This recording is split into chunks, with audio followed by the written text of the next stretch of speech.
Hello, welcome to Brimwood Farm and the first live stream of 2018. I can't believe we made it. Christmas has been and gone, and now we are finally into the next growing year, which I'm really excited about. If you are watching this on a replay and you missed the notification of the live stream, just hit that red bell, and then next time we have a live stream, you will get notified so you can log in and come on the channel and join up. So as always, we'll have a quick catch up of the week that was, and then we'll just go into our normal chat. So it should be a good night for all of us. Welcome to everybody who's all over the world. So it might be an evening, a morning or afternoon for you. So thank you for stopping by. So a quick update on the week that was. There was no Monday Magic last week just because I wasn't feeling very magical. Wednesday though, I had that wonderful parcel arrive of those plants. Actually, they did arrive on Tuesday, so a little white lie there. They arrived on Tuesday, I unboxed them, I filmed the video and then I uploaded it on the Wednesday. So I got all those 31 trees for up at the farm to plant. That lovely little hyacinth, which actually you can see over my shoulder, there it is, and it has started to bloom and it smells absolutely stunning. Now, the one thing that I hadn't realised was there were supposed to be 32 trees, and they simply just hadn't sent the rowan. So the lovely donator of those trees has been onto the company, and there is another rowan now making its way from France to here. So I should have it this coming week, hopefully. So that's very exciting. And then there was actually another plant delivery this week from Ireland, and Chris over at Ireland knew I was making up my bathroom, tropical bathroom with all those plants, and I was having an issue with those little flies. And he has sent me, a Venus flytrap, but he's sent me some cuttings of Nepenthes, which are the pitcher plants, a tropical pitcher plant. So instead of the Sarracenia, where they have the flutes that go straight up, these ones sort of hang in trees, and they have the pitchers that come down like that. So he sent me a couple of those. So if you watch Smallholding Diaries on Sunday, they will be in that, which I'm really excited about. These are cuttings. I find it extraordinary that somebody's managed to take cuttings and make this work. So I need to keep them alive now. So thank you very much for those from Ireland. So Friday, I did my 5 homesteading challenges and goals for the year to come. So you've probably all seen that. So basically, I wanted to get a guard goose. I want to maximise the space in the garden, make sure all the beds are utilised at all the same time, because this past year, 2017, there were periods where some of the beds were empty and they weren't used. So I really want to make sure that I'm making full use of the growing season and we've got things going all the time. Thirdly, I want to start that cutting garden. So I did start a cutting garden in 2017 and had a couple of cut flowers, but it was too shady. So what I want to do in 2018 is move those to a sunny spot so they'll thrive. Fourth, I want to get the pheasants, and fifth, I want to have a lot more chicks. On the subject of chicks, those 4 little chicks that hatched, they are doing really well. I'm really excited to see the silky chicks, which were a complete accident, as you know. I was intending to do only Ixworth, but the silky chicks have already got some of that toasty marshmallow on them. And this is the 2nd generation. So Barry and Gertrude have had their eggs and they've hatched with the 1st generation, and then Barry has been bred with his daughters and that produces the 2nd generation. So they're Barry's granddaughters and they're Barry's granddaughters and daughters at the same time. But the colour seems to become established because it's already there in the chicks. So I'm excited to see how they grow up and develop with that colour line. The Ixworth, we won't be able to tell what sex it is until it's a lot older, but here's hoping it's still going to be a hen.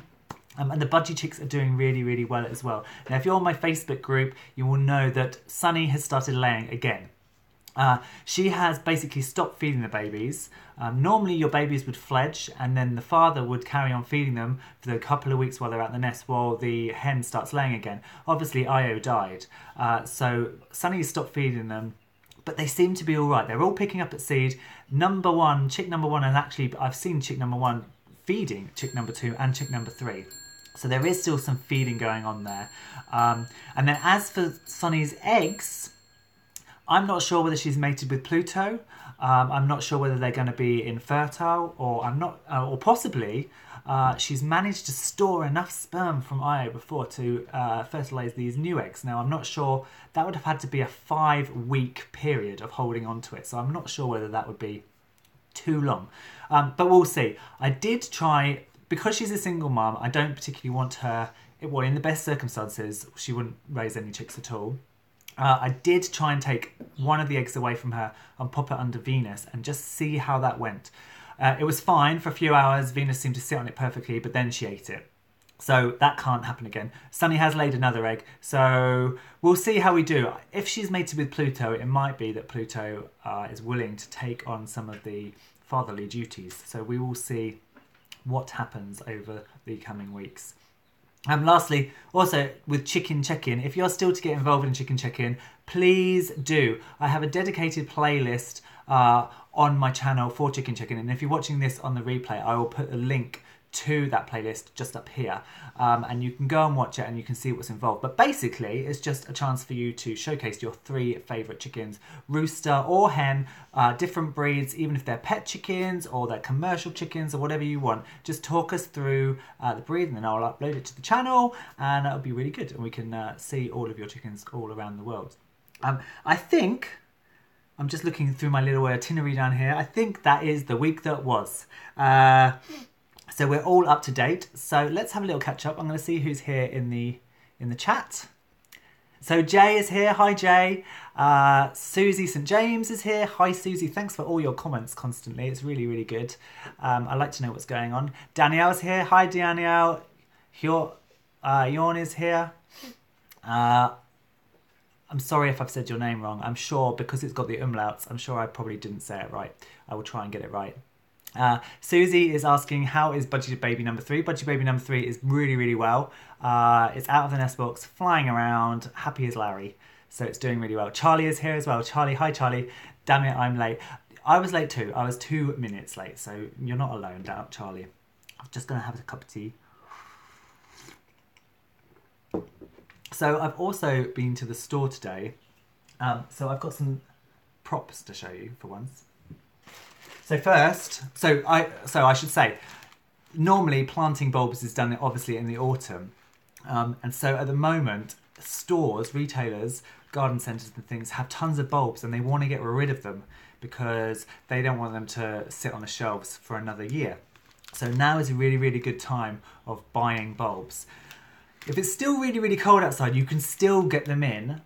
They might not necessarily flower, because what normally happens is you put them in the autumn, and it's still, you tend to think, oh, I just shove the bulb in and it won't be till spring till it starts to do anything. But actually, when you put them in the autumn, they do start to have a little bit of root growth and just kind of secure themselves into the soil where you've put them. And then the following spring, obviously, the shoots and the flowers come up. So you can still plant bulbs at this time, but they may not flower. So what may happen is they'll root themselves in and you'll have a few leaves. But I think that's not a bad thing anyway, because then they're putting up those leaves and they're drawing all the energy and they're fattening up the bulb for next year. So if you do see bulbs on discount at this time of year, it's well worth buying them because they're still perfectly good bulbs. So I went this afternoon just to do some window shopping. I wasn't going to buy anything. And they had slashed all the bulbs to 50p per thing. So normally they were £3 each, or you could get 3 packs for £6, so £2. But in this case they were 50p. So the first lot I got are these Iris reticulata. So you'll know I've got a couple of Iris reticulata in the Alpine Trough. They're a beautiful variety called Catherine Hodgkin. They don't flower for very long, and they're actually in flower right now. But they're so pretty, so I wanted to expand the number of varieties I've got. So I've got these. I've got 2 packs of each of these. So this is Harmony. You can see there are a lot of bulbs in here, and you can see how much they have grown, these shoots already. So I'm going to pop these in probably tomorrow. I'm going to get these straight outside. They may flower because they already have started those shoots, or they may just put some leaves up. Either way, I don't really mind. It is a bit late now for Iris reticulata because they should be flowering now. So popping them up into pots now is probably a bit too late. But still, 50p a bag, and I didn't even 15. So £1, and I got 30. So that's not bad. And then I got loads of daffs. And now, as you all know, I don't like yellow daffs, but there were quite a lot of white ones. So I've got 3 different varieties, again, 2 packs of each. So the first lot are these. So Trizamble, there are 12 of these. Again, you can see we're starting to get green shoots. So there's 24 of those. Just show you it's a nice little white flower. These are miniature. And then I've had my eye on these ones for a while. These are called Pheasant's Eye. There's 8 of these, so I've got 16. And I think they're really pretty. I don't mind that little bit of yellow in the middle because it's pretty. These haven't actually started at all. There are no signs of life there at all. So these may be a variety that tends to come up a little bit later. So we'll see what happens with those. And then finally, I got 12 of these Sweet Love. Now, obviously, these have got some yellow in. So maybe I'm winding my way or weaning my way towards yellow daffodils a little bit. But they're quite pretty and they're still white. Again, and there's 12, so I got 24 of them for £1. And some of the bulbs have started to produce shoots, as you can see down here, but most of them haven't. So that's really, really exciting. So I'm really happy for that bargain. So if you are going out this weekend, it's well worth heading out to a garden centre or something. Actually, not necessarily a garden centre, because garden centres tend to be kind of on it in terms of marketing and having the right plants in at the right time. But the general stores, so like the DIY centres and the department stores and things that kind of do seasonal products, are more likely to have these bulbs on offer, and they just want to get rid of them. So 50p per bag, not bad at all. Let's just see what else has been going on.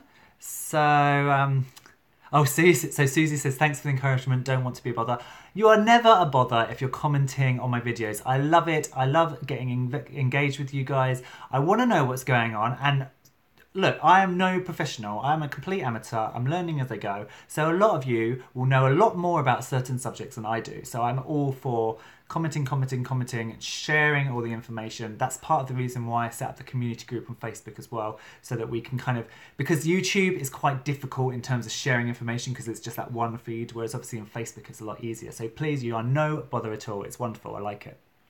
Yvonne is here. Hi, Yvonne from Glasgow.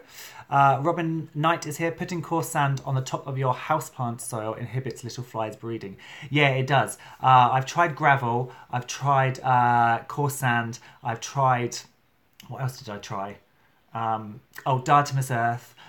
There's another thing. Look, the flies only like to lay their eggs in the top layer of moist soil. So if you always water from the bottom, it's easier as well. Now that was slightly a bit of a problem because this is a shower bathroom, so it gets very humid, so a lot of the plants do get moist on the top. But the flies have all died out at the moment, so I'm hoping that we'll be able to stave off those sort of house fly gnats, soil gnats this year in 2018.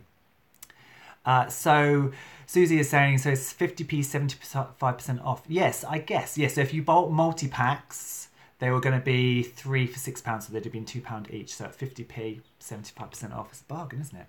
That's good. And Charlie is saying, what breed of goose will I have? And that's regarding the possible guard goose. I haven't actually looked into this much, Charlie. I had a guy, I can't remember what he said. Somebody did mention a type of goose to me today. A Durlap goose, maybe? I'm thinking a bigger goose, so maybe a Toulouse or something like that, or a grey lag. I think it was a grey lag that he was saying. I don't particularly want to have to incubate and hatch them out myself, because if I buy one goose egg, and it might not hatch, whereas if I buy 3 geese eggs, I'm going to end up with 3 geese, possibly. So what I'm actually going to try and find, I'm going to try and source a gosling around the same time as I'm hatching out and the next hatch of chicks. So hopefully I'll do that, and then I can raise the gosling alongside the chicks, and then it will come to think of chickens as its friends, and then hopefully it will protect it. Now this is no surefire way against the foxes, because I've had a couple of comments on that video saying, you know, they kept geese themselves and the geese were taken by the fox I think in my situation it would work because I'm in a small space, so if that goose starts making a hell of a lot of noise, I will have enough chance to get up and rush down the garden and prevent a fox attack. And even if the fox gets 1 chicken or 2 chickens or something, at least I've got down there and stopped it. I think it's not always the best course of action if you're far away from the land. I think you probably need a better security system there, for example. I'm just keeping an eye on my dog, Beetle, because she's licking her lips again. She's been quite ill this week, vomiting a lot, so I'm just keeping an eye on her. The other important thing for us to note, if you're in the UK, is that avian flu has arrived. There is no lockdown yet, so this is not unexpected. It's the migration season for waterfowl. And so an avian flu has been rife across in the continent. So it's not unexpected that avian flu has come to British shores. I think 17 cases were found down near Weymouth, and they were in wild birds, so wild waterfowl. And there's been no findings in commercial stock yet. So as yet, there is no lockdown in place. There's nothing from DEFRA to say, right, you've got to keep all your chickens in. But I think it's very good to be aware of the fact that it has reached British shores, and it might only be a matter of time before we do go into a lockdown. So it would be worth, for all of us British poultry keepers, it would be worth just starting to think about putting tarps over your runs, possibly going out and getting some of the DEFRA approved disinfectants for your foot water baths, and just taking caution. And obviously, if it is now around, if we know it's around, making sure that you're feeding and watering your birds inside, so it really reduces the amount of chance that bird poo droppings from flying over waterfowl and things can land in there and then pass the avian flu on. But fingers crossed it won't happen, because we're now in January and really people want to start breeding. I want to start putting eggs into the incubator next month, so I really don't want avian flu lockdown to come, because if a lockdown comes, I basically can't hatch any more chicks because I just don't have the room to keep everybody inside. So we will see how we go on that matter, but I'm hoping that we'll manage to get away with it. Mysterio, the Golden Mind, is here. Hello, welcome. And Susie is saying, please research the tuft Roman goose. I will. I've never heard of that before. Jorn has... Oh, Emder. Yeah, Emder geese. They're really, really nice. Are they Emden geese? Are they the pure white ones? I can never remember these geese types. Danielle says, Art and Bree have Donald. Who is that Bree? Yes, Donald is actually, I think it was Susie that told me about Art and Bree's guard goose. And I went across and looked at their channel and watched Donald. And they did seem to think Donald was quite loud, but only at certain points in the day, and also when Art shut them away for the night. So, you know, as somebody also commented, if I get a goose and it becomes a nightmare and is really loud, I can always eat him. So, you know, I am a small holding. I can always eat him. Hi, Robert's Farm. You have not missed very much. We've only been going for about 20 minutes, so don't worry. So, okay, so Susie is saying Donald is a tuft Roman goose. I'm trying to think what Donald looks like. Does he have that little bobble on the back of his head? And so Robert's Farm is saying the Sebastopol geese are rather quiet. Well, that's good as well. The only knowledge I really have of geese is my granddad had geese, and I just remember being chased around the farmyard as a young boy by geese and absolutely hating them. So I know they're quite aggressive. So I am hoping that they would put a fox off. Now, as I say, I've never had a fox so far attack in the day, but they only need to come once, don't they? So I'm just thinking about it and safeguarding myself.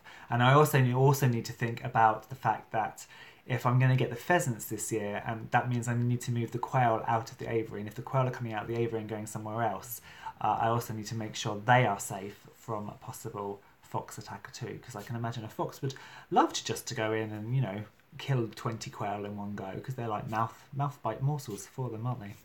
AJ has just arrived. Hi AJ, no worries. I was a bit late getting started as well, so you haven't lost much. Lost much? You haven't missed much. It's been a long day, folks. What is in my tea? I've no, I've no idea what's in my tea. Oh my goodness. I think it might be chicken litter that's fallen off my jumper. Ugh. I'm going to drink it regardless. So Robert's Farmer says, my egg numbers have come back up. Yes, spring is coming. I know my egg numbers are starting to boost as well, and especially in the laying flock, and I'm getting excited because it means the Polands are starting to lay, and I'm going to breed some Poland chicks this year. I can't wait because I didn't have any Poland chicks last year. So it's time to get the incubators going. Very excited. And Susie is just, agreeing that Donald is the tuft Roman. So he has a bubble on top of his head. Oh, he's named after Donald Trump, apparently. Donald was born on Justin Rhodes' farm. Oh, right. Oh, cool. I didn't know that. I'm getting a breakdown of American homesteads. AJ is asking, have you ever grown fruit bushes, as I have now got a raspberry and I'm new to it? Yes, I have grown fruit bushes. When I had the allotment, we called it Summer Pudding Alley. So we had raspberry canes, we had black currants, red currants, strawberries and gooseberries. Raspberries, I find in the whole, fruit bushes are very easy to grow. You've just got to make sure you have that netting, because you will have a wonderful crop one minute. You will turn your back for the smallest of moments and the birds will be in and they're gone. And the other thing, obviously, with strawberries, and I think actually, AJ, you are growing strawberries already because you showed us the flowers the other day, just make sure you mulch underneath, because you'll have a bountiful crop of strawberries and you'll go to pick them and you'll lift them up, and actually what you think was a huge, great strawberry is the shell of a strawberry with a big fat slug sitting inside. But yeah, fruit bushes are relatively easy. With raspberries, I tend to like a mix of the summer and the autumn fruiting, because you get that continuation of fruiting. And the pruning, I always get muddled in my head, but it's actually, you prune your summer fruiting. This is how I remember it. You prune your summer fruiting raspberries after they have finished fruiting, because it gives them the long period to get those canes ready for next year. And you do the autumn fruiting raspberries in the late winter, so in the spring, just before everything starts coming up again, because they fruit later, they have that extended period of growth again. But yeah, fruit bush. I love fruit bushes, and I haven't got any here apart from those thornless blackberries. And it's one thing that I really need to invest in. And when we get the nuttery going up at the farm, amongst the nuttery and the nut trees, I also want to put some fruit bushes in. But there's no point putting fruit bushes up there right at the moment, because I'd never get any fruit off them, because the birds and the wildlife would just be on it immediately. And there's so many blackberries up there anyway for the wildlife. I'm not going to start planting raspberries just for the birds to have. So Robert's Farm says, I just culled my old hens and spent a lot of my gifted Christmas money on a new point of lays. Great. Tyab is here. Hi Tyab, welcome. Yeah, I need to get some more point of lays as well. I'm not very good at culling the whole old hen thing. I'm a bit of a, you can just live out your days not laying. I'll keep feeding you. I'm not a very good farmer in that way. Dan has just joined the channel. Hi Dan, I love that photo of a sheep. Oh, it makes me pine for when I can have sheep. And Mr. O is saying, do you like Sarama chickens? I love Sarama chickens. I haven't got any, but I do love them. And the reason I haven't got any is because I sell a lot of eggs, I already have tons of bantams. And so my eggs obviously are tiny. And most of my customers don't mind tiny eggs, but if I get more chickens, I really can't get Saramas because their eggs are like a pea. So yeah, but I would love them. I like Saramas and Sea Brights. I really, really like. Miller is saying, you can always get a Great Pyrenees dog. Yeah, I remember you commenting that, to protect my flock, if not a goose. But if you get a goose and a pair, the goose eggs can be great for recipes. That's true. But then if you have, I'm not sure whether, if you have a pair of geese, do they then bond to each other and not to the flock? I'm not sure about that. And a Great Pyrenees dog would be awesome, but I don't have the space, as you know. But when we're up on the farm, actually, when we're on the farm, we're probably going to have donkeys as our security animals. But we'll see. You never know. I might end up with a Great Pyrenees as well. you know, this house is kind of a pet mad zone, so the more the better. Dan is just saying, so Dan, if you can see Dan's chat, he's got a picture of a sheep and he rescued it from slaughter. Is it a ewe? Oh, it looks really nice. I do love a sheep. And I will have sheep in the future.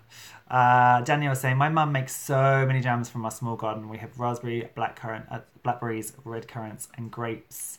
I was surprised by grapes. I've never really grown grapes, and when you see about growing grapes in the UK, often they're in greenhouses and things, but there is a lady up the road here and she has a huge vine of grapes and they grew tremendously this year, and she just kept bringing me bag upon bag upon bag, and they were as good as you would, they did have pips, but they were as good as any grape you would buy in the supermarket, and I was pretty stunned, so I would love to get into grapes. So Yorn has I'm Sarama. Lovely. Buddy Mojo, hi, welcome to the channel. Do I sell my quail? Yeah, so I sell quail eggs online. And so when they start, I haven't done a fertilizing hatch yet to check fertility this year, but as soon as I have, I'll start to send out eggs. I know I'm sending some to Liz Zorab over in Wales, so I'll probably be sending hatching eggs everywhere. But when I go to sales, I do take some of my Coturnix with me. The little Chinese painted quail that we got, if you remember, I did have one solo male that I've had for many, many years. And at the last sale that we went to, where I sold off the rest of 2017's pullets, I never come back from a sale without anything. And we ended up bringing home 2 hen Chinese painted quail. However, they ain't hens, they're roosters too. So they've got some weird little threesome relationship going on where they all just do the business with each other, and I haven't got a hen in there. So I don't know when the next poultry show is on, but there is a bird show on next month, which I'm hoping to buy some budgies at. So I'm going to keep my eye open for some more Chinese painted quail, because I would like to have more babies. Josh is asking for a budgie update. Yes, so the budgies are all really, really fine. All 3 babies have now fledged. Budgie number 2 still can't fly, but that's because when he was in the nest, his wings got nibbled on. So he's just regrowing those feathers. I say it's a he, it might not be. Budgie number 1 and budgie number 3 are flying around happily. Sunny has begun to lay eggs again. I took one of her eggs, the first egg she laid, I took it out and I popped it into Venus's nest box just to see what happened. Lasted a few hours and Venus then ate it. So I'm going to have to leave them in with Sunny. I think there's 2 scenarios. I don't think Io's sperm will have lasted 5 weeks to fertilise the new eggs. So the new eggs will either be A, infertile, but what is a lot more likely is they will actually be Pluto's babies. So she'll have mated with that sky blue opaline spangle cock. So we will see what happens with those eggs. If she lays a massive clutch, I will take some eggs away, because I don't want her bringing up a huge clutch. I'd probably 3 maximum, because again, she's a single mum, and I'm hoping if she has mated with Pluto that he will do some fatherly duties. So we'll see, but I don't want her overdoing it, and certainly after this lot, the nest boxes are coming out, because I don't want her overdoing it. But I am going to a bird show next month, and I'm going to get some more budgies, hopefully as mates for the babies. Robin is just agreeing. I heard that 1 goose makes a good guard and more than 1 does not. I think that's right, because I think they bond to each other. If you've got more than 1 goose, they bond to each other. Whereas if you've got 1, then they bond with their comrades, whether they're chickens or ducks or whatever. Oliver Clayton, hello, welcome to the chat. Thank you for stopping by. So Dan is saying he's a wether. So a wether, for those of you that don't know, a wether is a sheep, I think it's normally a castrated male lamb that is basically being fattened up for slaughter. And actually that's what I am looking at doing myself. I'm trying to find some land a bit more closer to here, where I can get a few wethers in this spring and grow them on from May through till November, December, January time, and then take them to market. But he is a very fine looking wether, and he must be extremely happy that you rescued him. So well done. Robert's Farm is saying, on the farm I work at, they have 2 donkeys and an alpaca, and they protect the chickens. I'm very excited for lambing in the farm, I bet. My friend who has a small holding up in near Woodbridge in Suffolk, she has alpacas on her land, and they do a really great job at protecting the chickens. And in fact, the one day she took them away from the chickens to go and protect the lambs for the night, the fox came in and got a load of chickens, so it shows that they're good. But I do prefer donkeys, and donkeys do a very similar job, so I think we'll end up with donkeys because they're easier to handle. And they are super cute. And as Danielle was saying, I could save them from a rescue, which is even better. Flora is here. Hi, Flora. Welcome to the chat. Oliver is saying, I'm new to chickens and I have 4. You've had 4 for a week. Love my videos. Thank you very much for loving my videos. And you've had. So let's talk about chickens. What kind of chickens are they? I'd love to hear about your chickens. Chickens are fabulous. I think everybody, if they can, should be having them. Yvonne says, will I be selling my Polish hatching eggs? I will. Again, at the beginning of the year, I like to check out the fertility in all of them. And I've only got 1 cockerel down in the laying coop, which is Skex's. So he's a silver-laced Poland cockerel. And the other thing with my Poland hens is they're all a big mix match. So I won't be able to sell set colours. Because I only have that 1 cockerel. So it will be a sort of a potluck. So I've got those 2 chamois, I've got the white, I've got the cuckoo, and then I've got the silver frizzle cockerel. So it will be a complete mix match of colours. But I'm going to do a fertility hatch first and find out whether the chicks hatch and whether they're okay. And then we'll take it from there.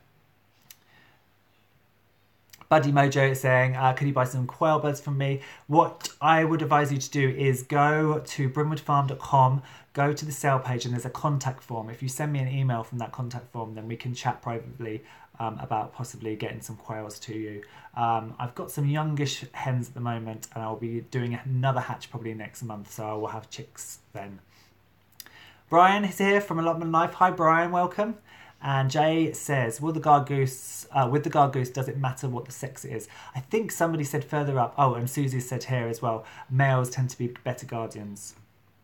I don't know why that is. I guess we'll find out. But I would be really interested in getting a guard goose. Robert's Farm is saying 2013 bird flu in South Wales warning. Have you got it in South Wales? I know it's in Dorset. I hadn't realised it possibly was in Wales. Oliver is saying, so Oliver's 4 new chickens are Lowman Browns, but we only have 1 laying at the moment. If you've only had them a week, that is not surprising. Often they take a while to settle in and establish a pecking order. And hopefully you will have 4 eggs a day coming very, very soon, especially if they're point of lay. And actually, if they are point of lay, that's probably why they haven't all started up yet, because they can take a while to get going. AJ is off to Wilko tomorrow to buy more garlic and your passion flowers bounce back. Good. AJ had builders in and they put up scaffolding all around the house. And as builders tend to do, they didn't care about the garden and they trashed it. And they destroyed his clematis and the passion flower. So I'm glad the passion flower is coming back. I have got a couple of tiny little plants. When they're a bit bigger, I'll put a little note in the Facebook group. And I might be able to send them out to people that need them. And AJ is now saying, I live very close to Dorset, Somerset border, and I feed wild birds regularly. I'll be definitely cleaning out the feeders more. Yeah, definitely. And Robert said, sorry, I didn't mean South Wales, just meant down south. Yeah, so they are. So the avian flu outbreak it has arrived here. It's arrived in Dorset, around the Weymouth area in some waterfowl, but as such, as yet it hasn't got into domestic or commercial flocks of birds, so there's no lockdown as yet. Will bird flu be a worry for smallholding? Yeah, it is a massive worry, bird flu. Last year was the first time we really had to deal with it, but it will be quite bad. Brian is saying, I might not contribute much tonight, Jeff, because I want to learn more for when I retire. That's all right. That's perfectly fine. So the bird flu issue. The main thing is you just need to do the lockdown. If the lockdown comes, and all the lockdown means is if you've got coops, you need to cover it with tarpaulins or plastic. You need to make sure your food and your water troughs aren't outside, they're inside. And that's all about stopping wild bird poo getting in. So from migrating waterfowl, maybe flying overhead, to even just your little garden birds getting in there and pooping in food and water, and then that gets into the chickens and pass on avian flu. Now actually, the number of cases of avian flu in backyard flocks last year was minimal. And I got quite angry with Countryfile that was on late at the end of last year when they did a piece on avian flu, and it was so biased against smallholders and back garden keepers. It made me so angry because they picked one person, one smallholder that hadn't followed the rules and had caught avian flu, and all the chickens had died and they'd had to be taken away. They picked that one person and sort of pinpointed it. They didn't talk about any of the commercial outlets that got it at all the hundreds of thousands that got slaughtered. They didn't talk about that at all. And they basically just made it seem like us little smallholders and back garden chicken keepers were the worst of the worst, and we were causing disease to come into the food chain, and it made me very, very angry. And anybody that's on my Facebook will know it made me very, very angry. But the main thing is just keep your birds safe. Make sure that wild birds can't get into the feed. Follow the regulations that DEFRA puts out, which is mainly, again, covering your coops, keeping the weather out, feeding and watering inside so there's less chance of birds, wild birds getting in, and using a disinfectant for your boots and stuff, so you're not travelling possible disease back and forth. But hopefully, fingers crossed, as I say, we haven't got a lockdown yet, so let's fingers crossed that it doesn't actually happen, because that would be the best scenario for everybody. And just to follow on, so Oliver is saying, what are the telltale signs of flu? You will know if you have avian flu because your birds will literally die within hours. They get very, very ill, very, very swollen, very coughy from what I've heard.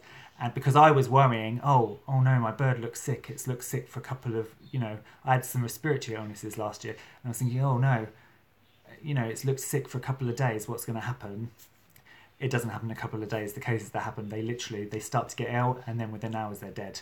And it goes through the flock so quickly. So I wouldn't worry too much. If they start dying very, very quickly, then you are legally supposed to get in contact with your vet. So your vet can come and do proper things and find out what it is. But again, fingers crossed. So Robert's Farm is saying, how are the finches? So I've got 3 pairs of finches inside. You'll know that I brought them in. I've got a fawn pair, I've got a white pair, and I've got a white and a pied. The white and the pied are building a nest, which is really, really good. The whites go into the nest box every night, but they haven't actually built a nest or laid any eggs. And then sadly, the fawn cockerel died today. I have no idea why. He was fluffed up this morning and then he died. Luckily, I had 2 of these beautiful fawn, sort of penguin looking, they're called a penguin fawn because they have sort of a white breast all the way down, and then the fawn, I had 2 of them. So I've caught the other male tonight when I did the rooster lockup and brought him in. So we haven't got any eggs as yet. As soon as we've got some eggs, I will update you on Smallholding Diaries, and then we'll follow the process through. Not that the process will be very long because the incubation is 14 days and then the chicks are out in 14 days. So it's a month from egg to fledge. So it's very, very quick, but I will keep you updated on it. Buddy Mojo is saying, how many years have I had poultry for? I have kept chickens personally for 15 years. Yeah, it must be about 15 years. And then because I grew up partly on my granddad's farm, I've been around chickens all my life. But having personally kept them, it's been about 15 years. And actually doing the whole raising, breeding, rearing, incubating thing has been relatively recently. So I've only been doing that for about 3 years. And it's a massive learning experience, but it's very, very enjoyable. And as you know, if you've watched any of the videos on the channel, it's totally taken over my life. Because I came here and I started with 4 expat chickens, and now I've got over 50 and I've had to register with DEFRA, and it's gone a bit crazy, so I've gone a bit chicken mad. So Happy Mimi16 is saying, what is my favourite chicken? You can't ask me what my favourite chicken breed is. I don't know. There's too many. They are. I mean, I love them all. There's a few varieties that I'm not so keen on. Some of the Indian game, which is kind of scrawny, thin-looking things, I'm not massively keen on. I'm not massively keen on the naked necks. But I love, you know, silkies, and they're fluffy, and like we were saying earlier, Saramas, tiny little chickens, and then you get the huge buff Orpingtons, and my funny little Poland hens, and even just your normal, you know, hybrid layer hen. You know, your barred rock or your just brown layer. They're so lovely. I love them all. You can't make me choose. You can't. I love them too much. So Pierre Falcon, thank you. Hi, welcome to the channel. Is saying, have you ever considered raising rabbits? I have. And it's really just come down to space and time. I would really like to keep rabbits because I believe that rabbits are a really good urban homestead and small holding animal because they don't make a lot of noise, they don't need a lot of space. You can use their poop straight onto your veggie beds because there's no rich ammonia that's going to burn it like chicken poo does. If you're a meat eater and you're keeping them for meat, they actually go from birth to butchery weight very quickly. So it's definitely something I want to look into, and I follow a couple of channels on YouTube and a couple of other people that keep them, but at the moment it's just kind of space and time as well. I would love to try them, but I don't want to do an overreach and get too much stuff and not have the chance to do it. But I would, Pierre, I would love to keep them at some point, and if I ever do, they will be on the channel. Liz, hello Liz. Liz Zorab is here. Welcome, Liz. Thanks for stopping by. Yvonne is saying, what kind of disinfectant best to be prepared? I can't remember the exact disinfectants needed. What I will do is I'll look on the DEFRA website and I will find out. DEFRA have an approved list of disinfectants that you can use for this avian flu thing. Liz might well know, so we'll find out. Gabriel is saying the zebra finch that died might have been from the temperature even moving inside. They've been inside a couple of months now, so I don't think that was it. I'm not really sure.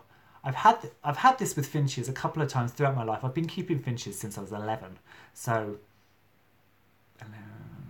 God, this is scary. I've been keeping them almost 30 years. Oh God, I'm old. And sometimes, for no apparent reason, they just get a bit lethargic and a bit fluffy, and whatever you do to try and pep them up just doesn't seem to work, and they last a few days and then they just die. And you know, in my youth I used to take them to the vets and I used to get antibiotics for them, and that still didn't work, so I'm not entirely sure what happened. Luckily I have got a replacement for him, so we'll see how it goes. Buddy Mojo says chickens are very addictive. They are. That's why we all know about the chicken math, isn't it? Allotment Life. So Brian has to say my favourite chicken has to be the noisy cockerel. Barry White. And this is funny. Sorry, this has got me on a tangent. I don't know how many of you have been watching Country Showdown. Country Life Showdown. I forgot the name of it. There's a show on the BBC at the moment about going to different farmers and smallholders going to shows throughout the year. And anyway, there was a lady there. She bred silkies, and guess what her white silkie was called? Barry White. So there is more than one Barry White. But yeah, he's not my favourite, Brian. I keep him because I have to keep him to sire my chicks, but he's not my favourite because A, he's quite aggressive, although he has calmed down. But man, that boy is noisy. Although, again, he has calmed down, but I think that's more that it's winter. And come spring, you will see me... well, you won't see me because I will cut it out of my videos, but I will be probably cursing quite a bit because when you try and film a video with Barry White around, it's almost impossible. Dennis is here. Hi, Dennis. He's just saying hello. Urban smallholding being tested in Alberta, so many appreciating the advice. Oh, it's great to know you're doing some urban smallholding. I really think urban smallholding is the way forward if you can. If you've got a garden, grow stuff, keep stuff, because then you can just get your reliance off the government and commercial enterprises, and I think it's the way forward. Homesteader to be says, hello, my name is Tabor and I found your channel today. I also love chickens, quails and everything basically related to homesteading. I'm from Serbia, sorry, but I moved to Ireland 4 months ago. Do you know maybe if there's some regulations related to animals in Ireland, like how many you can have? I honestly don't know about any of the rules in Ireland at all. Are you in Northern Ireland or Ireland? If you're part of Britain, then in Northern Ireland, then the same rules will apply. But Southern Ireland, I'm not so sure at all. You'll have to look up online and find out about the rules and regulations. But I don't think they're too harsh. I mean, Ireland is the Emerald Isle. They are known for farming and having their small holdings and things like that. So I think you should be fairly okay to keep some stuff. And I always say when it comes to chickens, I know there are a lot of restrictions around the world in different places about chickens and roosters. And I always say if that is the case, go to quail, because there are hardly any. I don't know any restrictions when it comes to quail. And you can keep quail. You can keep a trio, a quartet, a quintet of quail inside in one of those large rabbit cages perfectly happily. So even if you haven't got a garden, you can keep quail inside, and then you can get your eggs and you can get an incubator and you can hatch out babies and all. So that's definitely worthwhile looking into for any of you that have chicken restrictions or rooster restrictions around you.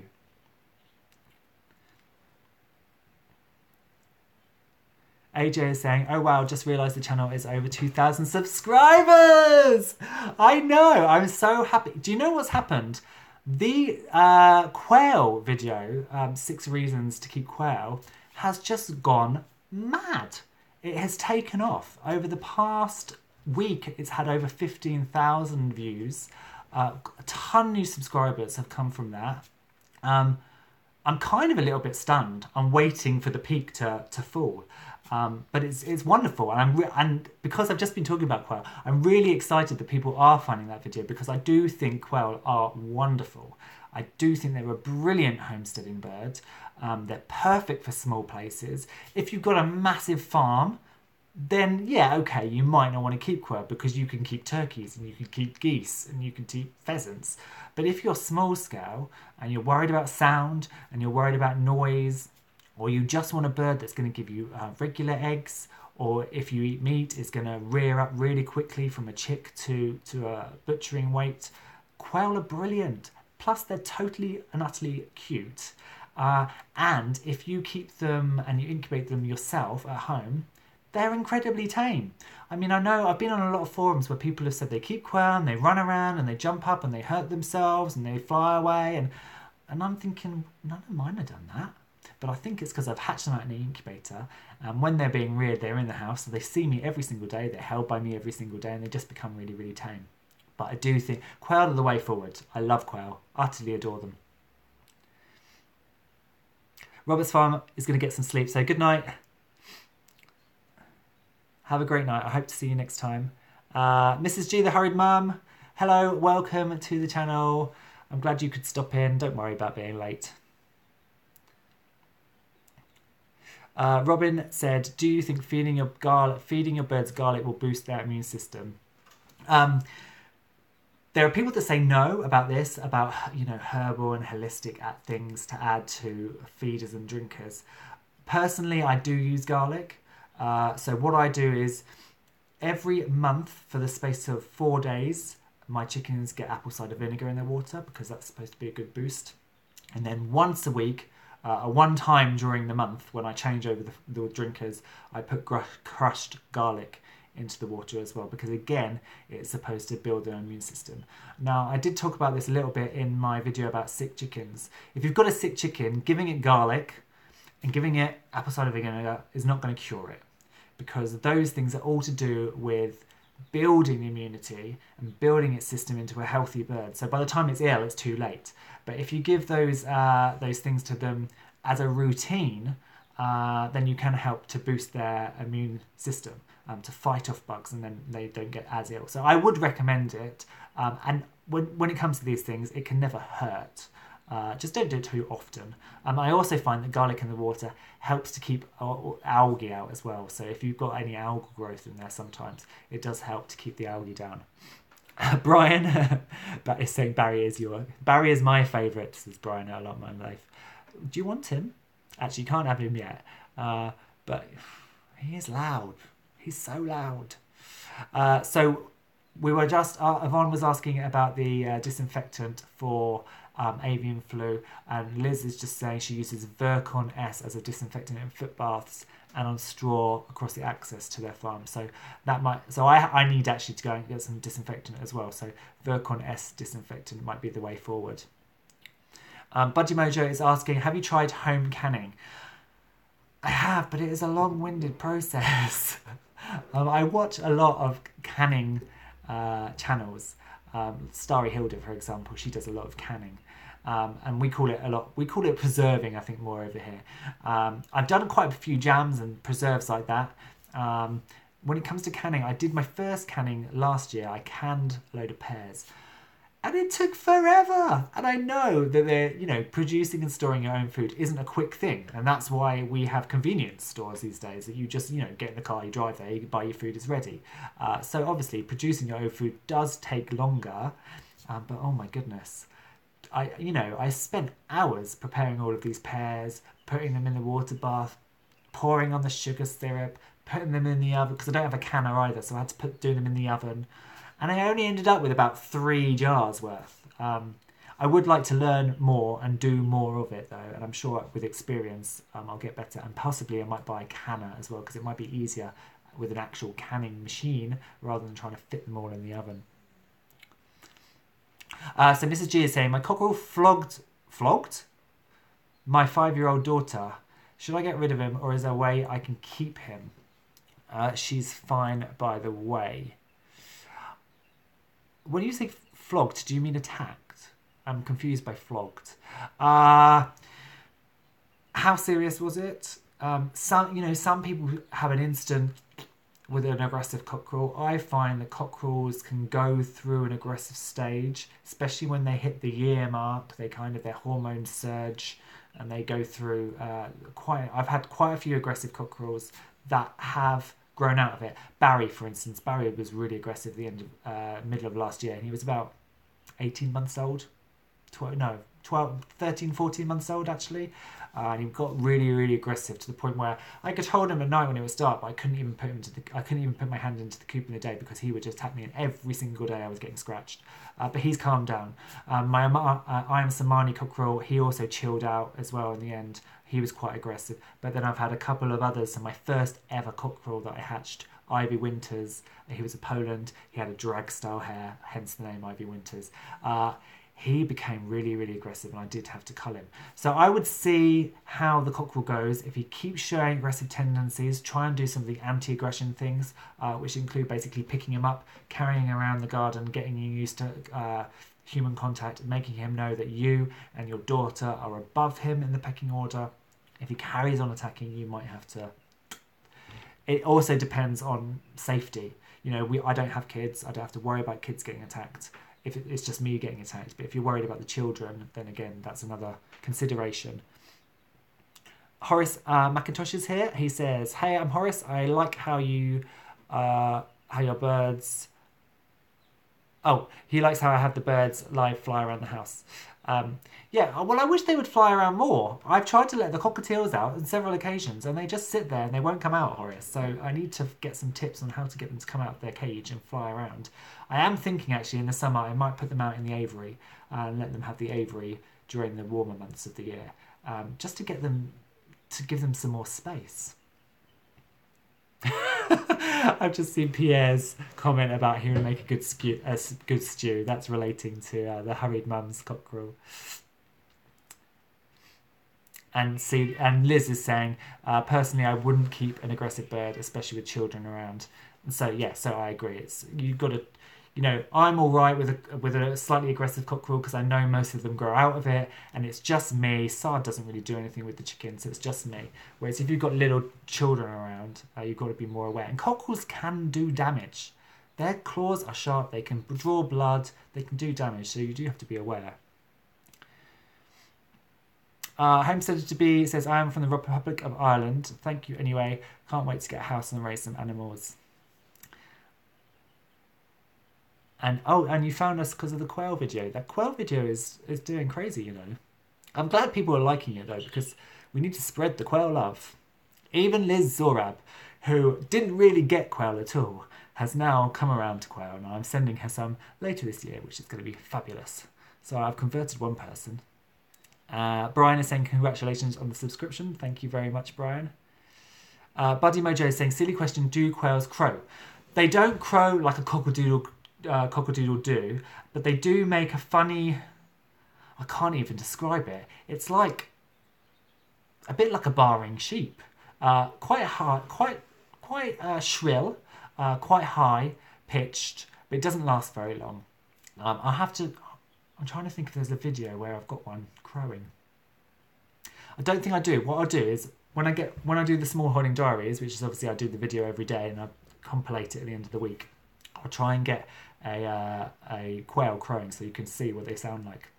Much quieter than a rooster. There's no cockadoodle do, and it's over really, really quickly. But yes, and it's not a silly question, because all of these questions you wouldn't know necessarily. I always say there is no such thing as a silly question, because somewhere else in the world somebody is wanting to know the exact same answer.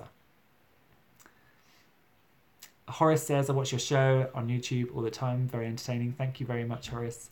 And the Hurried Mum is talking about her cookery. He just did it today. I've read up and most people say it's pot time. Yeah, it might be well pot time. It depends really. Are you keeping him as a breeding bird? If you're not keeping him as a breeding bird, I would probably pot him. The only reason I've kept Barry is because he is a breeding bird. So yeah. E.H. Jones says, love your quail, but please tell us more about the plans for the pheasants. Are they tame and easy to keep, or are they a bit wild and try to escape? Your guess is as good as mine, because I know nothing. Basically, I just have this wonderful plan of having a pheasantry.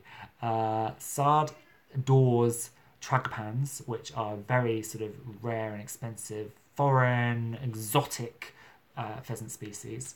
And I would love to keep pheasants, all the different ornamental types, but I really don't know anything about them. And that is one reason why I do want to start, because I always, with everything that we do here, is kind of small scale on a grander plan for the farm, and it's a learning experience. So your guess is as good as mine, and I will get the quail, and then we will find out how easy they are to keep and how tame they can be. I don't think they're mega tame. I think you can possibly get them to eat corn and stuff from your hand, possibly, but I don't think they're kind of like silky tame, pick up and cuddle tame. But we'll find out soon enough. Hopefully. I just need to source some birds. Sorry, Orn. He's saying I talk so fast. I do talk fast. I'm very, very sorry. And I think you're in Germany, so I apologise. I will try and talk a little bit slower. I do tend to run away with my words. I do that when I'm filming. I think, oh, I'll film this intro. It will take me a minute, and then 15 seconds, and I'm done. Susie is saying most regulations in the USA mention poultry. Yeah. Oh, but I like... So, Mrs. G, the hurried mum, is saying you can still call me Cat. I like the hurried mum. Okay, I will call you Cat. AJ is saying, if by canning you mean pickling, he pickles beets and onions and does pickling vinegar. Lovely, cool. Yeah, and I think it's kind of the similar thing. Canning is more... You basically, you can can anything. You can meat and stuff, and you basically put it in... to a water bath and create a vacuum seal and keep it in the can. But it's an area that's still quite grey to me. I haven't got through there yet. Gabrielle was saying she also came from the quail video. Turns out there's a quail breeder an hour away from me, and they were offering California quail along with the Japanese.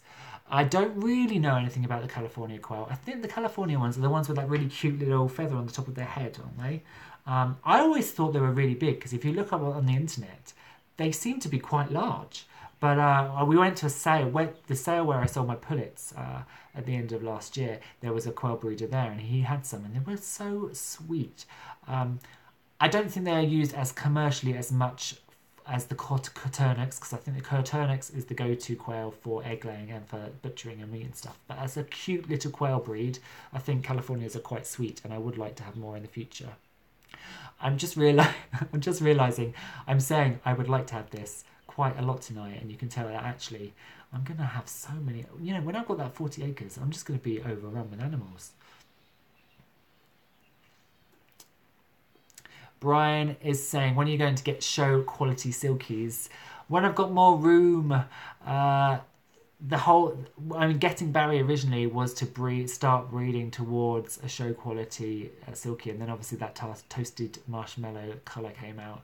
I would love to go down the silky route and the show route as well, but I simply haven't got any room at the moment. The Ixworth birds were my rare breed show quality birds, and obviously Mr. Fox got those. So we will watch this space and hopefully get some in the future.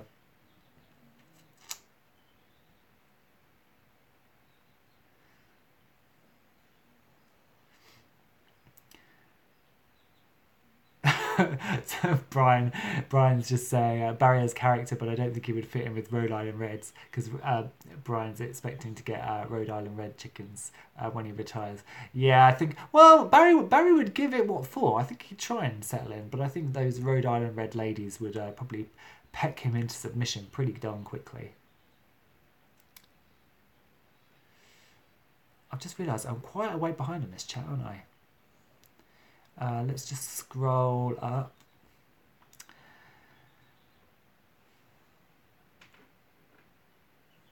Pierre is talking about, so we're on the subject of keeping chickens healthy, and Jay is saying he uses apple cider vinegar in the water for upset stomachs and diarrhea with all of his animals and birds.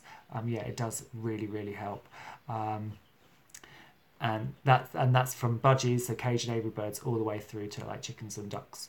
And then Pierre is saying that yogurt helps too for diarrhea, and you can often feed yogurt as a good way, like a bio yogurt, to help improve their flora and their fauna in their gut and get them over illnesses.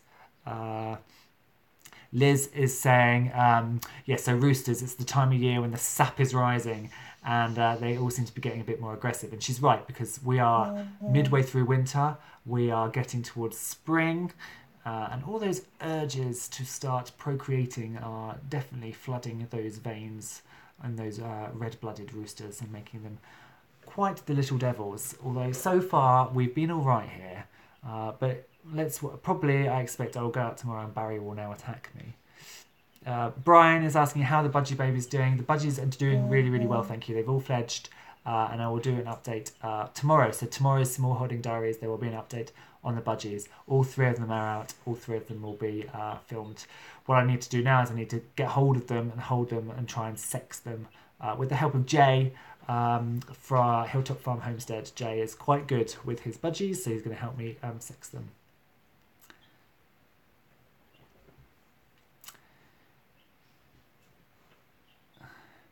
And Liz is asking to video the quail noise as well. Yes, I will. The hens are very quiet. They hardly make a sound at all. The roosters do make a bit of a sound, but as I say, it's nothing too bad. Lois Ann is here. Hi, Lois Ann. I'm sorry that I'm only just getting around. I'm a bit behind on the old chat, but welcome to the chat. Gardening with AJ says, I got attacked by a swan when I was younger in our local park, still crossing with chickens, and I got too close and got pecked on the leg.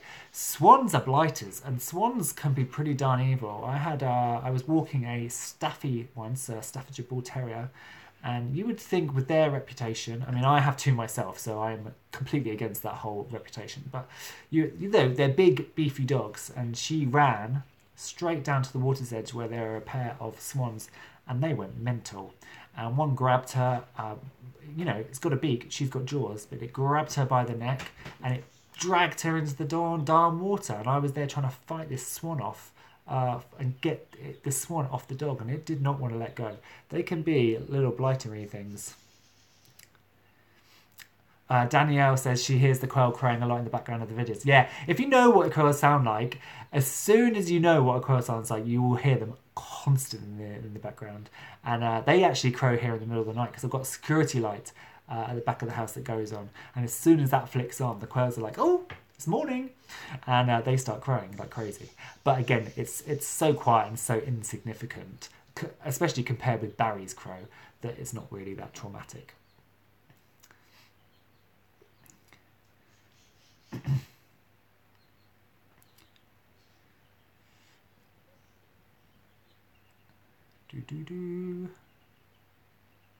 Patrick. Hello, Patrick. Patrick is saying, sorry about telling you about the geese. Guinea fowl are good predator stoppers, but they are very noisy. Hope you sort something out. So Patrick was commented on my YouTube channel when I was talking about the guard goose, saying that his geese got taken by the foxes. And don't be sorry about telling me that, because, you know, everything's a learning experience, and it's good to know that, you know, I'm not going to just get a goose, have it as a guard, and just rest on my laurels thinking he'll stop it, because obviously a fox got yours. Guinea fowl, again, I would love guinea fowl, but they are the noisiest little beggars, and I don't think my neighbours would put up with them. So yeah, I hope we sort something out. I do think I probably am going to end up trying a goose, and we will see what happens. But again, I need to source a gosling. I'm so way behind. Moat Cottage, hello from sunny Australia. Hello. So you guys over in Oz, Jay and Moat Cottage, I'm quite jealous of you, because obviously it's nice weather over there at the moment. And Moat Cottage in particular, I follow on Instagram. And it's really nice because when we are in the depths of winter, I get to see all your gardening pictures and your veggies. And it's rather nice to know that somewhere else in the world, life is going on, and we're soon going to get round to it. So I appreciate you stopping by.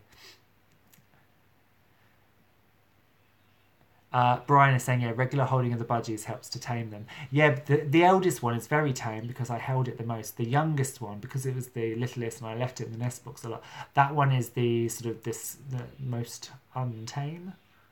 I don't know what the opposite of untame is. But yes, so that one is not as tame because I didn't get to hold it as much.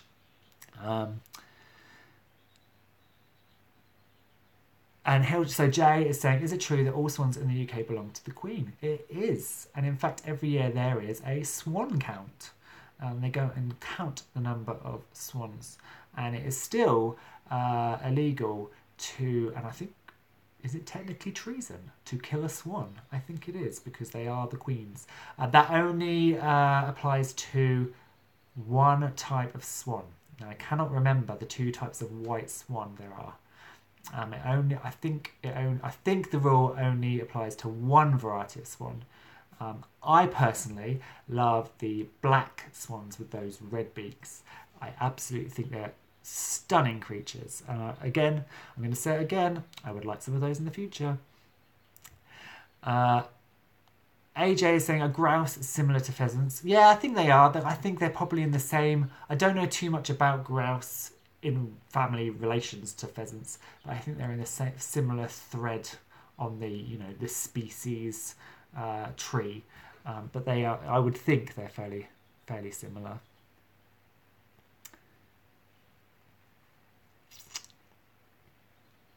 Budgie Mojo is saying solar electric fiance around around the coop. I'm not gonna solar electrify my fiance. I know what you mean. Yeah, solar electric fence. It could work. The problem is, it's not a simple square shape that I can put fencing around. It's kind of higgledy-piggledy and all over the place. So it's something that I need to work out what to do.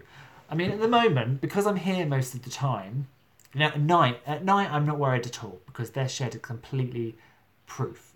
It's locked up, it's battened down, nobody can get in. It's just the daytime that I'm worried about. So that's where I'm hoping that having a goose that makes noise means that I'm no further away than 10-15 meters. So if a goose suddenly starts shrieking, I can get down there in seconds and prevent a fox attack. But we'll see.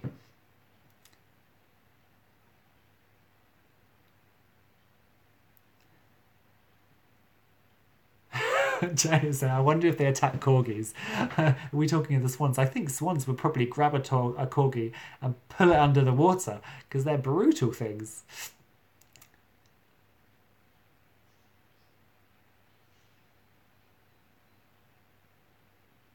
Horace says, I think the reason why I'm attracted to your show, I'm from Jamaica and we used to raise chickens. They would lay eggs all over the place.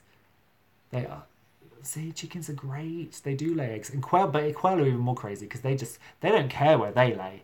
quail just lay all over the place. It's like a Easter egg hunt every single day with quail because you're going and searching for their eggs, which to start with I quite enjoyed, but when it's muddy and you're treading through the swamp trying to find quail eggs, it's not as fun. They don't normally lay actually in the winter, but because I did a late hatch of hens, so I hatched some quails out in August, September, I think. And because those hens are quite young, they have laid all through the winter, which has been great, and I will do that again next year. But it has meant I've been trying to find quail eggs hidden away in the coop. Aha! I have reached the end of the chat. Good. So Moat Cottage. Can you let me know your name, Moat Cottage? Because I don't know your real name.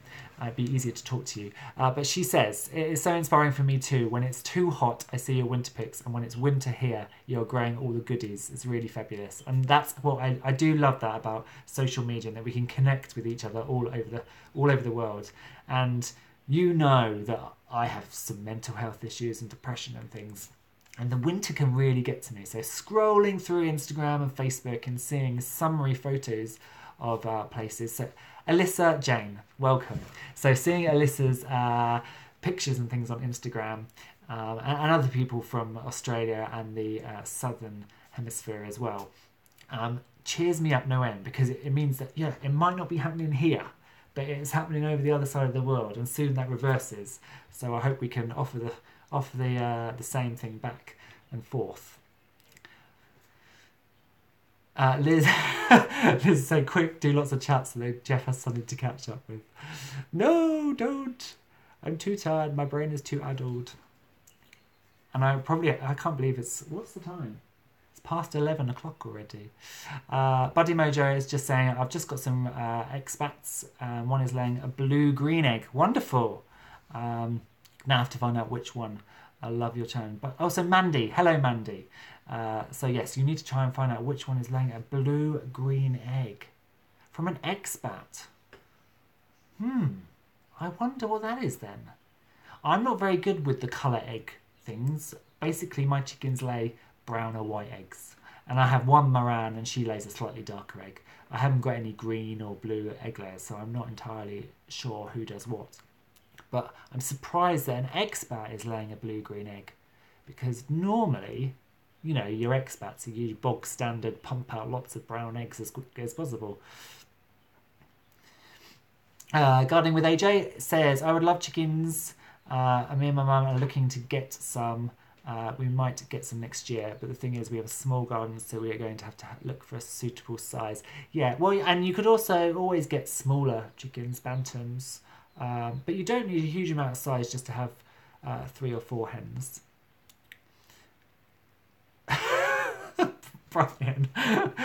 Brian says I could do with an electric fence around the wife to give me some peace. Is that why you're down the allotment all the time, Brian? Oh, she can't be that bad. I'm sure she is an absolutely lovely woman. So Mandy, Budgie Mojo, I just called you Budgie Mojo. Buddy Mojo or Mandy, cream leg bar. Oh, they're cream bar, so they're expat hybrids. Wonderful. Thomas is in from Scotland. Hello, Thomas. Thank you for joining us. We've got a right old troop tonight.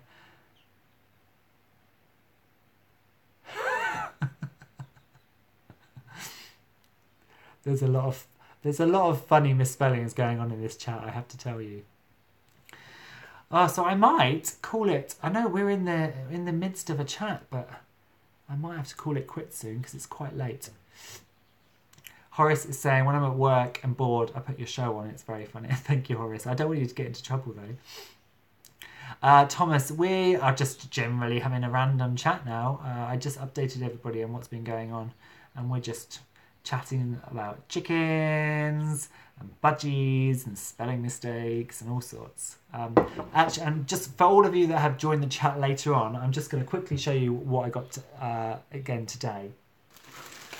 So I was talking about bulbs, and bulb season is in autumn, but you'll find a lot of the retailers at the moment are selling all their bulbs off really, really cheaply. So for those of you that are late to the channel, or not late, you know, came along later, I got some more daffs. So I've got pheasant eye, I got Trizamble, which is this pretty little one. As you can see, they're white, because you know I don't like yellow. I got Sweet Love. It's a lovely little one. I mean, it's got a little bit of yellow in there, but I can handle that. I'm weaning myself towards yellow. And then I also got these Iris reticulata. So I've got the Catherine Hodgkin in the garden at the moment, and this one is called Harmony. And all of these were 50p. So as we were saying earlier, there is a 75% reduction. These were in B&Q, so you might be able to find 50p bargains. But I would also try places like Homebase. I know at the moment Homebase is being taken over by Bunnings, but AJ said that his local Homebase had a massive sale on because obviously they're selling off stock before Bunnings take over. So it might be worth running in there and looking for things as well, because you can get some bargains of bulbs at the moment. And although if you do buy any bulbs, put them in immediately. They may not flower this year, but they will put up leaves, and those leaves will grab energy for next year. So they're perfectly good to still plant. So run out and get some bulbs if you can. And then next to me, I've got a little baby succulent thing going on. All of these have got roots. So you can see this one here. It's got some nice roots on it. So I've moved. So what I do is I keep them on a gravel tray to heal. So this, for example, I only took off today. So this needs to heal. This end needs to crust over, and then it will produce roots. So I keep them normally on a gravel tray until they start producing roots, and then I bring them across to a seed compost, and you can see loads of roots. And this one's kind of cute. Looks like it's on a sailboat. And this one's got the tiniest roots, but it's cute. So that's another thing that's going on as well. Look, here's another one. So easy to make babies. So these are little babies for this coming year to sell as plants at fairs and things. Right, let me quickly catch up on the chat. Mandy, bye-bye. And Jay is off too. Goodbye, have a great day, Jay, because I know obviously you're in Oz. Mandy, have a good night. Kat saying, I don't do flowers unless you can eat them. I started with flowers because I grew up in a vicarage. We had 3/4 of an acre. My mum was a massive gardener, so it was all ornamental.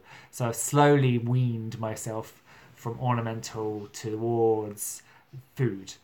But I still do a lot of flowers because I do love flowers and plants. Gardening was saying, yeah, Gardening with AJ was saying, yep, Homebase was really, really cheap. Gabrielle is saying, try to plant native flowers for the bees and butterflies. Yeah, really, really important to plant native flowers. And for a long time, I thought only native flowers would do. But actually, they did do a study. There was a study done. And pollen-rich and nectar-rich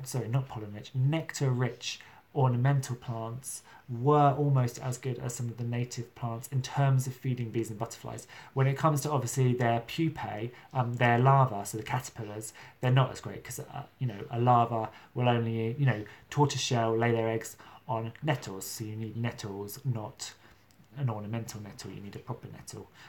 But for pollen, as long as you've got easy to reach large opened flowers with single petals, not like 2 or 3 triple petaled plants where they can't get into the centre. As long as you have single petal plants where the nectar is easy to get at, they can be really, really good for pollinators too. But obviously, native is really, really good as well, as are some of the native crosses.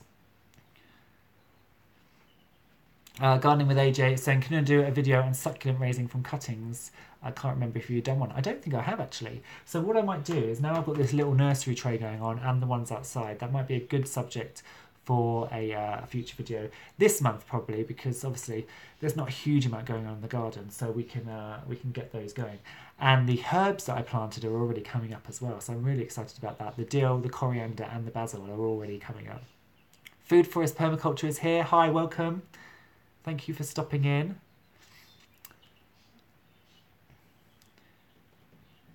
Thomas asked, do I like growing veg? Yeah, I do like it because I do a lot of it, but it can be turbulent because it can be a bit of a roller coaster, because even when you've grown a crop for year on year on year and you know it inside out, you know how it grows, you can't, see, I'm getting tired now, I can't remember what I'm saying. You can't control, that's the word, control. You can't control the weather. And so you know, one year might be amazing for radishes, which you've grown for years and years, and you know exactly how they work. And then the next year is dismal. So it is a roller coaster, but I do enjoy it, and I find it very therapeutic as well. But I think I'm better at raising animals than I am at raising veggies. You know, when it comes to my chickens and things, I'm much better at raising the chicks and the birds. And when I was younger, raising all the guinea pigs and things like that, I was much better at raising animals than I was at keeping veggies alive.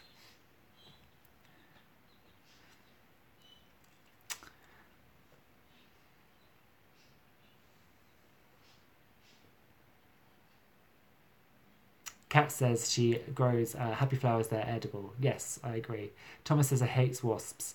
I hate wasps as well, and partly that's because my dad actually is massively allergic to wasps.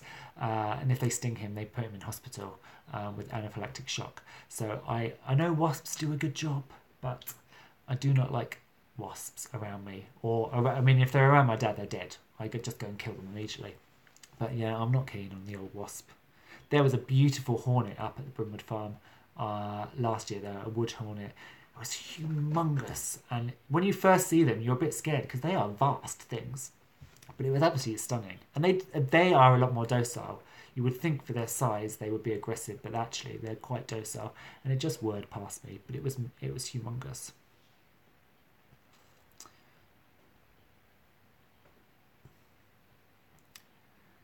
I think hornets can sting. I just don't think they tend to. Because they're not as aggressive as a normal wasp is. Chris is here. Hello, how is the fox situation at the moment? I hope it hasn't caught any more of your chickens. Chris is the chap from Ireland that has sent me these beautiful nepenthes that you will see in the video tomorrow. In response to your question, the fox situation, it hasn't got any more chickens. It hasn't actually been in the garden the past couple of nights as far as I know. Normally, when I go down to the chickens in the morning, I can smell it. I haven't had that smell the past couple of nights. I think it has been otherwise occupied though, because I've heard the foxes yelping and screeching. So I think possibly it hasn't been looking for food because it's been looking for love. So I think it's had other things on its mind, probably because it's got a nice full belly of my chickens. But it hasn't been around at the moment. I'm obviously still very aware that it can happen, and I've got a raised awareness now of this issue, but so far we've been all right. And Alyssa is agreeing veggies can be more challenging than raising poultry. They really can. I mean, chickens just get on with it, really. Food, water, they just get on with it. And even raising chicks, I find, is quite easy. But veggies, they do need a lot of care and attention. Right, folks, I am going to answer a few more questions if you've got any, and then I'm going to call it a night because we've been going for nearly an hour and a half. And it's 11:30 here, I think. Almost 11:30 here. So I will call it a night soon, I think. It's been a great chat. Thank you so much, everybody, for stopping in and whiling away a few of the hours with me. Brian agrees at this time of the year the fox is intent on breeding. Yeah, he was definitely, or they were definitely looking for love, not chicken scraps. So Gabrielle's giving me a wave. Kat, did I see that I updated your Patreon? I did. Thank you so much. You didn't need to do that. Kat is my latest Patreon. Thank you for coming over to Patreon. I really, really appreciate it. And any of the money, as Jay knows and as Tyler knows, any of the money that comes on the Patreon for Brimwood Farm is all going towards projects up at the farm. So it'll be paying for machinery and pond plants and things like that. So thank you. And I did see it. So thank you very much, Kat. So I will say good night. Thank you again. Thank you for stopping by. Thank you for whiling away the hours with me. Thank you for stopping by and watching the channel. As always, if you do have any questions, you can just put them in the comments. If you've got any ideas for future videos you'd like to see, like AJ was saying about the succulents, please let me know. And don't forget, if you're on Facebook, please come across and join the Brimwood Farm community group, because between the videos, there's people there all week long. There's a lot of chicken chat, but we do talk about veggies and other stuff as well. So have a great night. I am gonna shove my tea in the microwave because I've been chatting so much it's gone completely cold. I will see you all very, very soon. So bye for now. Bye.